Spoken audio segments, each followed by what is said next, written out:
Ayan na po yung mga undress. Ano ba ang mga yan? Chicken. Yan po yung manok. Sayang, hindi ko nasimulan po kanina. Yan. Yung mga manok. Handa ni debutant. So, ganyan po ang paglinis sa farm to farm.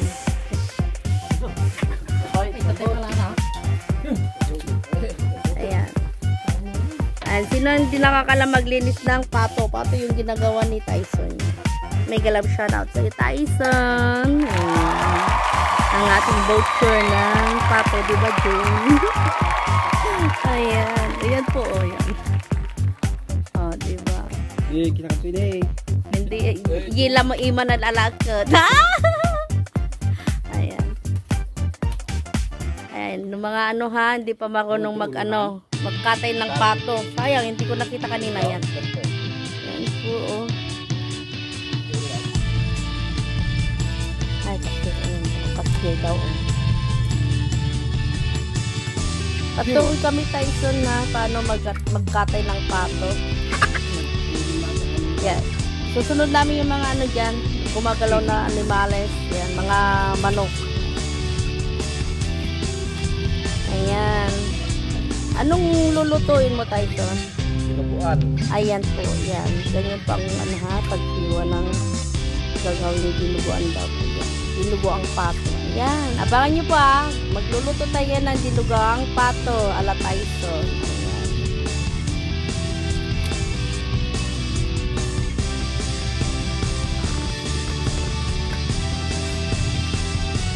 Fresh po ito ha. Hindi galing sa freezer. Buhay na buhay kanina. Kaya lang nakalimutan kong linag. Yung gagawin nila po. Ayan. Ano yan? Laman lang ba? Laman na. Laman. Tapos, kasama ang balat. Yan. Ito naman, dami nang lulutuin. Oh. Ayan. Yan. Ito yung gagawin kaldereta. Abangan nyo po ang aking vlog. Food trip tayo ngayon. Ayan, yung mga chicken na po. Andres. Yan, kasama yung mga. Abangan natin po ang dinuguang pato sa kakapit. Yan, ganito kami sa baryo, Bayanihan. Sino pa ang may uso ng ganito? Diyan. O, saan kayo? Hindi lahat may bayad. Pautang lang mayroon.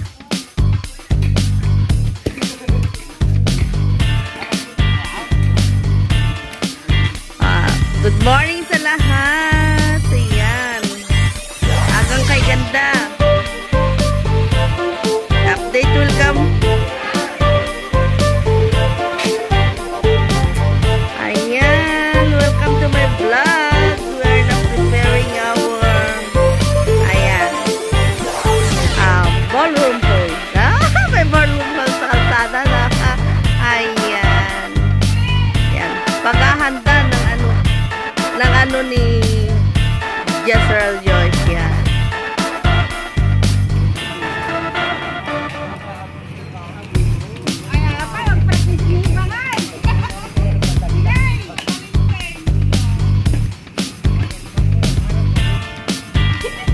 Aninong, good morning.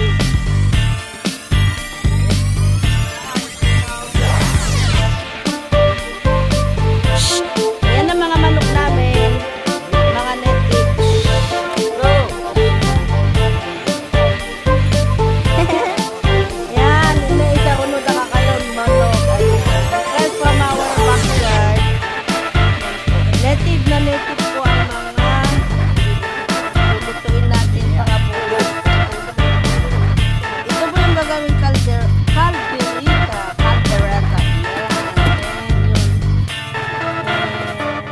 Yan, puro manok at saka pato po. Kasi ganito ang buhay dito sa probinsya. Fresh from the puso ang aming. Ayan. Ayan. May malunggay. Backyard to ng aking restaurant. Si John. Ang laundry namin. May galaw siya lang po sa lahat.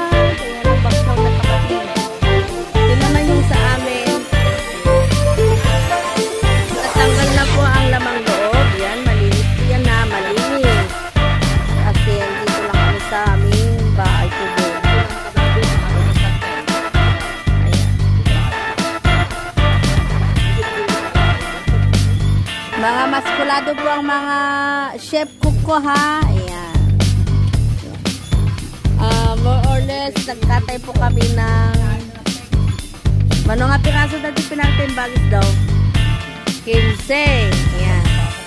And then 15 chicken and 9 ducks.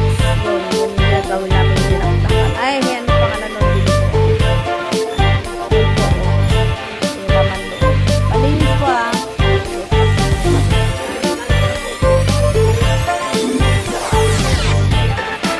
Ayan, susunod ang ating isang chef. May galang shoutout sa aking bayaw, papa ni Aslay. Ayan. Aslay, magkatay ka din. Tutok ko na lang. Panoorin po natin kung paano magkatay ng manok. Backyard sa ating homemade. Walang machine, kamay-kamay.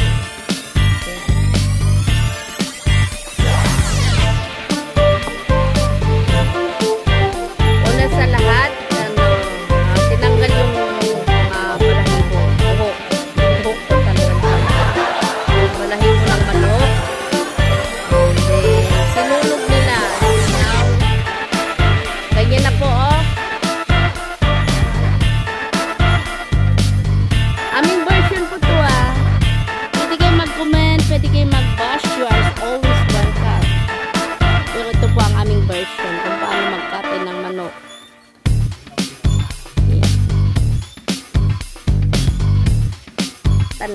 Atan ni Apo na kasano tipin ng kwadaya.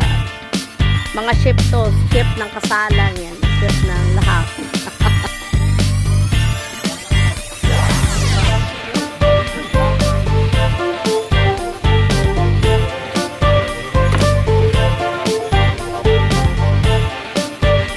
I'll be back soon. Ito pa hindi pang tinola, hindi pang kaldereta,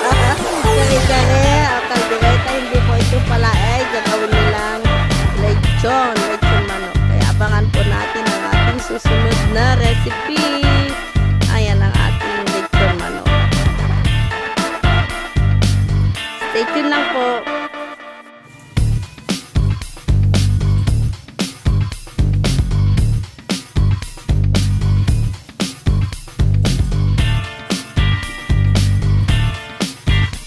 Apo, ti parparkin mi nga manok, so nga kaya na apo, ti at paparkin ita, ibagay lang ko video siyang osi, tao may palaan, tayo